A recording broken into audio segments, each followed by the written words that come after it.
안녕하세요. 부의 설계도 설계자 블루입니다. 오늘 저는 여러분이 평생을 바쳐 믿어온 가장 성스러운 도덕 하나를 부수려고 합니다. 그것은 바로 저축이라는 이름의 믿음입니다. 여러분은 아마도 부모님께 그리고 학교에서 이런 교육을 받으며 자랐을 겁니다. 성실하게 일해서 아껴 쓰고 남은 돈은 은행에 꼭꼭 저축해라. 그래야 나중에 집도 사고 노후도 편안해진다. 참으로 아름답고 도덕적인 말입니다. 저 또한 한때는 이 말이 세상의 유일한 정답인 줄 알았습니다. 하지만 여러분, 지금 당신의 통장을 한번 들여다보십시오. 매달 꼬박꼬박 들어오는 월급에서 한 푼, 두 푼 쪼개어 저축한 그 숫자들이 당신을 정말로 자유롭게 만들어주고 있습니까? 아니면 오히려 당신을 더 좁은 감옥 속에 가두고 있지는 않나요? 오늘 이 영상은 매우 깁니다.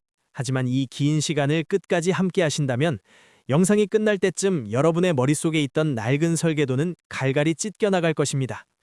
그리고 그 자리에 진짜 부가 무엇인지에 대한 새로운 도면이 그려지기 시작할 것입니다. 준비되셨습니까? 그럼 설계자 블루와 함께 자본주의의 차가운 진실 속으로 들어가 보겠습니다. 첫 번째, 자본주의라는 거대한 게임의 규칙. 우리가 살고 있는 이 사회는 자본주의라는 이름의 거대한 게임판입니다. 그런데 비극은 대다수의 사람들이 이 게임의 규칙조차 모른 채 플레이어로 참여하고 있다는 사실입니다. 규칙을 모르는 사람이 규칙을 완벽히 이해하고 있는 사람을 이길 수 있을까요? 결코 그럴 수 없습니다. 자본주의 시스템에서 저축만을 고집하는 것은 축구 경기장에서 손을 쓰지 말라는 규칙을 공을 차지 말라는 뜻으로 오해하고 가만히 서 있는 것과 같습니다. 자본주의의 핵심은 팽창입니다. 시스템은 멈추지 않고 돈을 찍어냅니다. 중앙은행이 화폐를 더 많이 발행할수록 시중에 풀린 돈의 양은 늘어납니다. 이것을 우리는 유동성이라고 부르죠. 문제는 돈의 양이 늘어나면 늘어날수록 당신이 땀 흘려 번 그 현금 한 장의 가치는 기하급수적으로 떨어진다는 점입니다.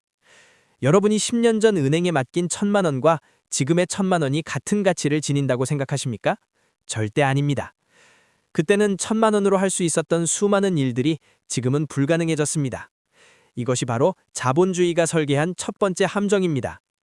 성실한 저축가는 가만히 앉아 있는 것 같지만 시스템이라는 파도는 그를 끊임없이 가난의 해변으로 밀어내고 있습니다. 두 번째, 보이지 않는 도둑, 인플레이션의 공포. 이제 우리는 자본주의의 가장 잔인한 도구인 인플레이션에 대해 아주 깊이 있게 들여다봐야 합니다. 인플레이션은 단순히 물가가 오르는 현상이 아닙니다. 그것은 화폐 가치의 살인입니다. 상상해 보십시오. 여러분이 오늘 사과 하나를 사기 위해 1,000원을 지불했습니다. 그런데 내일은 1,100원을 줘야 한다면 당신의 1,000원은 하루 만에 10%의 생명력을 잃은 것입니다. 은행 이자가 연 2%라고 기뻐하지 마십시오. 물가가 5% 오른다면 당신의 자산은 매년 3%씩 몰래 녹아내리고 있는 것입니다. 부자들은 인플레이션을 무서워하지 않습니다. 오히려 즐깁니다. 왜냐하면 그들은 현금을 들고 있지 않기 때문입니다. 그들은 자산을 들고 있습니다. 땅, 건물, 기업의 지분. 이 모든 것들은 인플레이션이라는 파도를 타고 화폐 가치가 떨어지는 만큼 가격이 올라갑니다. 반면 저축에 목숨을 거는 사람들은 인플레이션의 직격탄을 맞습니다. 열심히 일해서 번 돈을 은행 괜고에 가두어두는 행위는 여름날 뜨거운 태양 아래 아이스크림을 들고 서 있는 것과 같습니다. 아무리 꽉 쥐고 있어도 결국 당신의 손에는 끈적한 설탕물만 남을 것입니다. 이것이 제가 여러분께 저축을 멈추라고 말하는 첫 번째 이유입니다. 저축은 부를 쌓는 수단이 아니라 부가 사라지는 속도를 조금 늦춰줄 뿐인 임시방편입니다. 진짜 설계를 시작하려면 현금이 아닌 가치에 주목해야 합니다. 세 번째, 레버리지, 지혜로운 설계자의 지렛대. 저축만 하는 사람들이 가장 두려워하는 단어가 있습니다. 바로 대출 혹은 빚입니다. 그들은 말합니다. 남의 돈을 빌리는 건 위험하다. 내 능력 안에서만 살아야 한다. 맞는 말입니다. 소비를 위해 빌리는 빚은 독입니다. 하지만 설계를 위해 빌리는 빚은 레버리지, 즉 지렛대입니다. 지구상에 존재하는 어떤 거대한 건축물도 설계자의 맨손으로만 지어지지 않았습니다. 크레인이 필요하고 수많은 장비가 동원됩니다. 부의 설계에서도 마찬가지입니다. 내 자본만으로 집을 지으려 하면 평생 벽돌 몇 장 쌓다가 인생이 끝납니다. 하지만 레버리지를 활용하면 내 자본의 몇 배, 몇십 배에 달하는 건물을 올릴 수 있습니다. 상위 1%의 부자들 중에 은행 빚이 없는 사람이 있을까요? 아니요, 그들은 누구보다 은행의 돈을 잘 활용합니다. 저금리로 빌린 돈을 그 이상의 수익을 내는 자산에 투입합니다. 2%의 이자를 내고 10%의 수익을 낸다면 가만히 앉아서 8%의 수익을 남기는 것입니다. 오해하지 마십시오. 설계자 블루는 무턱대고 빚을 내라고 부추기는 것이 아닙니다. 좋은 빚과 나쁜 빚을 구분할 수 있는 눈을 가지라는 뜻입니다. 나쁜 빚은 당신의 내일의 시간을 갉아먹지만 좋은 빚은 당신의 오늘을 내일의 성공으로 데려다 줍니다. 지렛대를 쓰지 않는 사람은 평생 자기 몸무게만큼의 돌만 들 수 있지만 지렛대를 쓰는 사람은 거대한 바위도 가볍게 들어올립니다. 당신은 어떤 길을 선택하시겠습니까? 네 번째, 파이프라인. 잠든 사이에도 설계는 계속된다. 이제 마지막 핵심 요소인 파이프라인에 대해 이야기하겠습니다. 제가 가장 좋아하는 비유가 있습니다.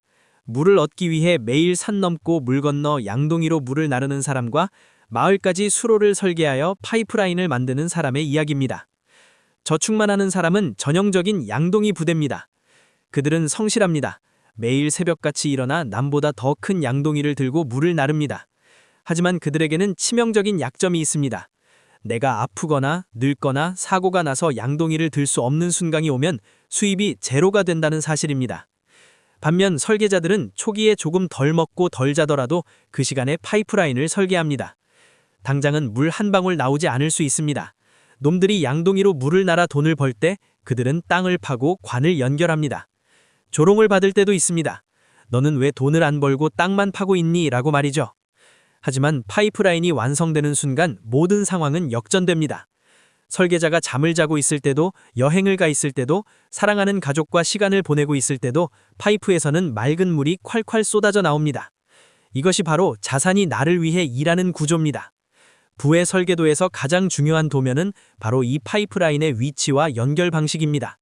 컨텐츠, 부동산, 주식 배당, 아종화된 사업 시스템. 자본주의 사회에는 수많은 파이프의 재료들이 널려 있습니다. 당신이 지금 해야 할 일은 더 큰 양동이를 사는 것이 아니라 당신만의 파이프라인을 설계하기 시작하는 것입니다. 당신의 도면을 찢으십시오. 오늘 우리는 참으로 먼 길을 돌아왔습니다.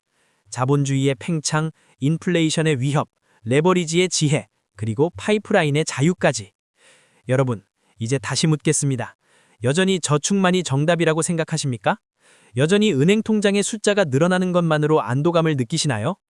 만약 그렇다면 당신은 자본주의라는 거대한 폭풍 속에서 낡은 종이배 한 척에 의지하고 버티고 있는 것과 같습니다.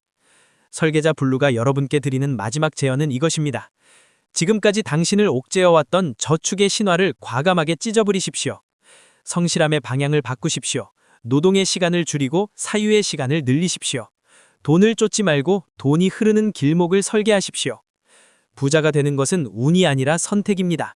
그리고 그 선택은 바로 오늘 당신의 생각을 바꾸는 것에서 시작됩니다.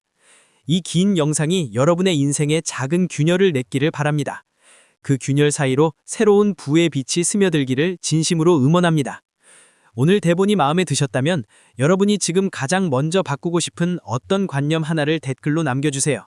제가 블루로서 하나하나 읽고 여러분의 설계를 응원하겠습니다. 다음 영상에서는 좀 더 실전적인 도구들, 즉 무엇을 파이프라인으로 삼아야 하는가에 대해 구체적으로 다루어 보겠습니다. 오늘도 당신의 위대한 설계를 응원합니다. 지금까지 부의 설계도의 설계자 블루였습니다. 감사합니다. 영상이 재미있으셨으면 구독, 좋아요 부탁드립니다. 감사합니다.